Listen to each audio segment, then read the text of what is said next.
इनको जो मोटा भाई है, जो हमारे देश का गृह मंत्री है, जो तड़ीपार व्यक्ति है, उस तड़ीपार व्यक्ति ने पार्लियामेंट में हमारी जो आईपीसी सीआरपीसी इनको खत्म कर दिया है और भारतीय नई संहिता लागू कर दी है। मतलब जो आदिवासियों पे जो लागू नहीं होने वाली चीज थी उसको खत्म कर दिया है।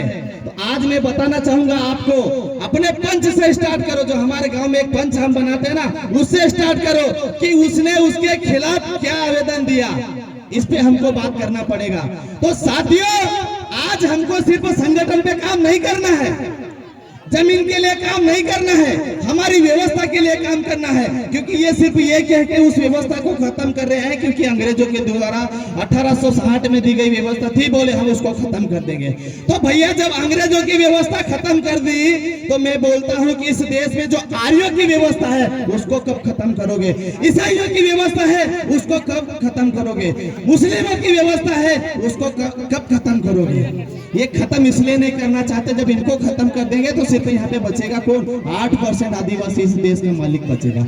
इसलिए ये सिर्फ अंग्रेजों का बहाना करके आदिवासियों के जो हक अधिकार की जो बात लिखी है बाबा साहब ने, उसको खत्म करना चाहते हैं। साथियों, ये हमारे भाइयों को समझ में नहीं आ रहा है। आज हमारी समस्या ये हो गई है, हम लोकसभा की ओर भाग रहे हैं, विधानसभा की ओर भाग रहे हैं, और हमारे नन्हे मुन्ने जो भाई है, जो आज पीला गमछा जो अपने तन पे डाले हुए हैं ना, वो सरपंच के लिए भाग रही है। ये सबसे बड़ी समस्या हमारी है।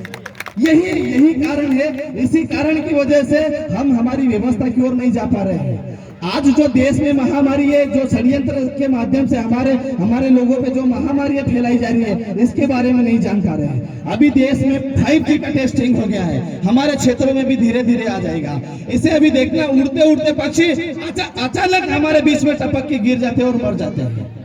ये क्या कारण है? ये क्या व्यवस्था है भैया? कैसे हो रहा है? ये यही कारण है कि ये धीरे धीरे हमारे क्षेत्र में भी ये संक्रमण जैसी बीमारी हमारे क्षेत्र में ला रहे हैं। आज ये जो एरिया है पूर्ण रूप से शांति वाला एरिया, आप शहरों में जाके देखिए, शहरों में जाके देखिए, थोड़ी देर में आपका सिर दर्द करने लग जाएगा, आपका बुखार आने लग जाएगा।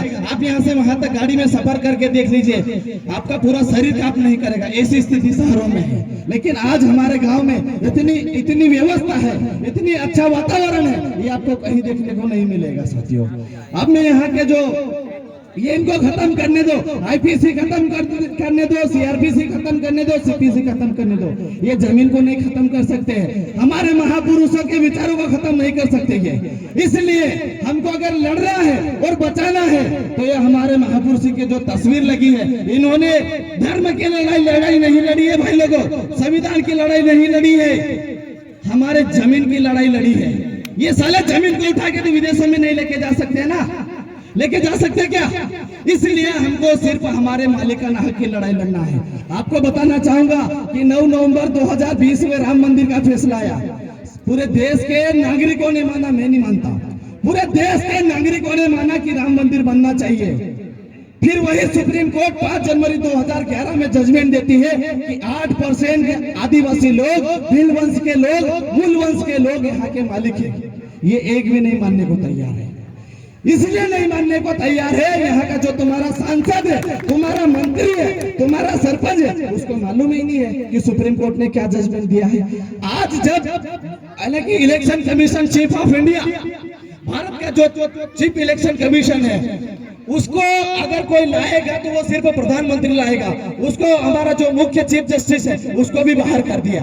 अब बताओ कि ये साले सुप्रीम कोर्ट के जजमेंट को मानते नहीं है।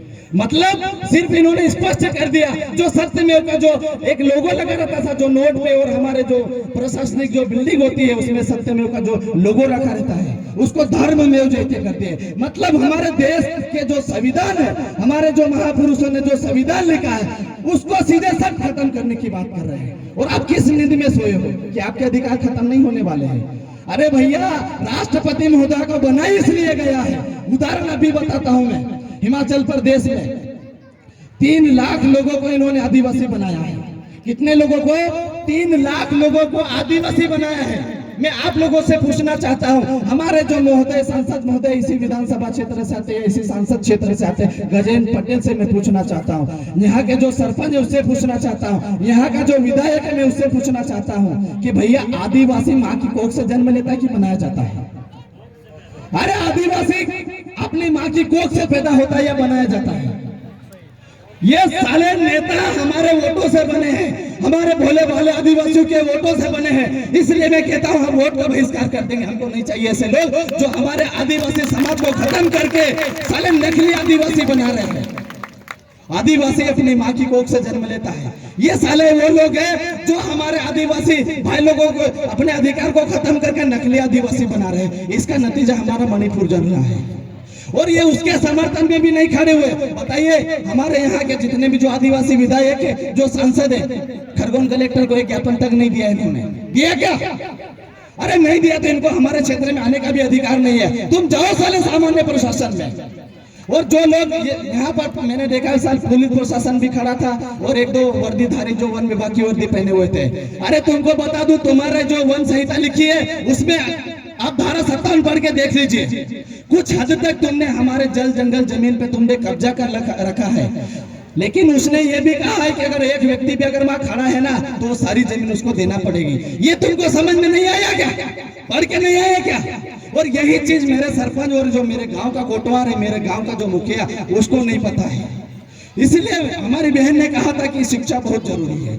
अगर हम शिक्षित रहेंगे तो हमको हमारे अधिकार के मालूम रहेगा। हमारे जो अधिकार ये खत्म कर रहे हैं और क्यों खत्म कर रहे हैं इसके बारे में भी हमको मालूम रहेगा। अभी जैसे दादा ने कहा था कि 1 नेशन 1 वर्ड है ना, डीपॉपुलेशन बोलने के लिए कितना अच्छा है। अरे डीपॉपुलेशन मतलब आप लोगों को समझ में आता है डीपॉपुलेशन क्या होता है? जनसंख्या नियंत्रण। और उसका सिंपल सा मीनिंग है डिलीट। डिलीट का मतलब क्या होता है? आपके मोबाइल में से कोई फंक्शन आप डिलीट करते हो, उसका मतलब क्या होता है? खत्म करना, मतलब मार देना। सीधी सी बात है, सीधा मार देना। और मैं तुमको 2 मूवियों के उदाहरण बताता हूँ। किंग कॉन्ग वर्सेस गॉडजिला, ये पिक्चर कम से कम 2-3 साल पहले आई थी, किंग कॉन्ग वर्सेस गॉडजिला। उसमें उन्होंने जो हमारी जो बिजली गिरती है, प्राकृतिक बिजली गिरती है ना, उसका उन्होंने परीक्षण किया। और वही वन वर्ड वन नेशन का इनका जो लोगो है ना, वो मूवी में कहीं ना कहीं उन्होंने जिक्र किया है। और दूसरा हमारा जो डायनासोर पार्क वाली जो मूवी है, जो कृत्रिम वर्षा की हम बात करते हैं और कृत्रिम जो बीमारियों की हम बात करते हैं, उसमें उन्होंने स्पष्ट बताया दादा कि जिस तरीके से आज हमारी जो फसल है वो बर्बाद हो जाती है, कीड़े मकोड़े लग जाते हैं, इसका कारण ये है कि ये ऐसी फसलों का एक परीक्षण करते हैं, ऐसे आनुवंशिक जीव उसमें डालते हैं कि आपने जो अपने घर में जो कोठियों में जो हम कोठा बनाते हैं मिट्टी का, है ना, कनगा बनाते हैं, वो बागर लगा के कनगा बनाते हैं जिसमें हम अनाज रखते हैं। उसमें इन्होंने क्या किया कि उस मीठे फल को या उस मीठे अनाज को कैसे खत्म कर दिया जाए। तो आपकी जो मेड़ में ये बोलते हैं कि हाइब्रिड बीज लगा दो, देते ना आपको एक छोटा सा पैकेट, अगर वो नहीं लगाएंगे तो सीधे पूरी फसल को कीड़े मकोड़े खा जाएंगे। हो रहा है ऐसा। और उसके लिए यानी कि लाखों की संख्या में आपको दवाइयों का छिड़काव करना पड़ता है। एक फसल में कई प्रकार की दवाइयों का छिड़काव करना पड़ता है। मतलब आपकी जो व्यवस्था थी, कृषि व्यवस्था थी, जो आत्मनिर्भर कृषि व्यवस्था थी, मार्केटों पे आपको मजबूर कर दिया है, मार्केटों पे डिपेंड रहने के लिए मजबूर कर दिया है।